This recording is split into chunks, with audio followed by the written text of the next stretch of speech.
రాజకీయాలన్నా ఈ రకంగా కలుషితమైపోవడం, విపరీతంగా ధన ప్రభావం రాజకీయాల్లో రావడం అన్నది చంద్రబాబు నాయుడు గారు క్రియాశీలక రాజకీయాల్లోకి వచ్చిన తర్వాత మొదలైంది. ఎందుకంటే ఆయనతో సన్నిహితంగా ఉన్నటువంటి వ్యక్తిగా ఇక్కడ ఆయన యొక్క విధానాలని నేను చూసినటువంటి పరిస్థితుల దృష్ట్యా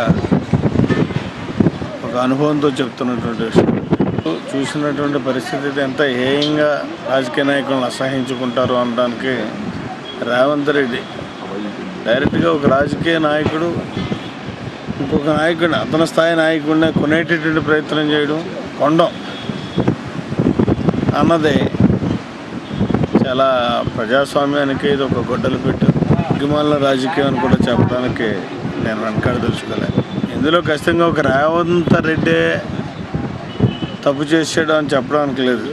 ముఖ్యంగా దీనికి ఆజ్యం పోసింది ఎవరైతే వెనకాల నుండి నడిపించాడో నాయకుడిగా చంద్రబాబు నాయుడు గారు డెఫినెట్గా బాధ్యత వహించాల్సినటువంటి అవసరం ఉంటుంది.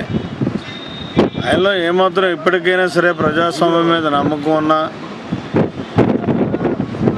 ఆ ప్రజాస్వామ్య విలువల్ని పరిరక్షించాలనేటటువంటి ఏసన్ మాత్రం ఆలోచన ఉన్నా ఖచ్చితంగా ఇవాళ చంద్రబాబు నాయుడు ఇప్పటికే నిర్ణయం తీసుకోవాల్సినటువంటి అవసరం ఉంటుంది.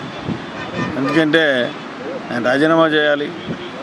అసలు ముఖ్యమంత్రిగా కొనసాగడానికే నైతిక హక్కును కోల్పోయాడు. ఇవాళ ముఖ్యమంత్రిగానే కాదు, ఒక పార్టీ అధ్యక్షుడిగా కూడా కొనసాగడానికి వీలైనటువంటి పరిస్థితి.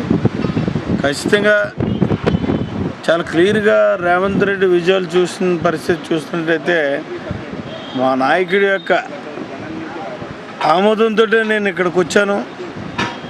ఇంకా ఏదైనా మాట్లాడాలనుకుంటే నాయకుడితో వచ్చి మీరు బేరసారాలు కొనసాగించుకోండి అని చెప్పినటువంటి పరిస్థితి చూస్తే ఖచ్చితంగా ఇందులో చంద్రబాబు నాయుడు పాత్ర ఉంది అన్నది అర్థమవుతుంది.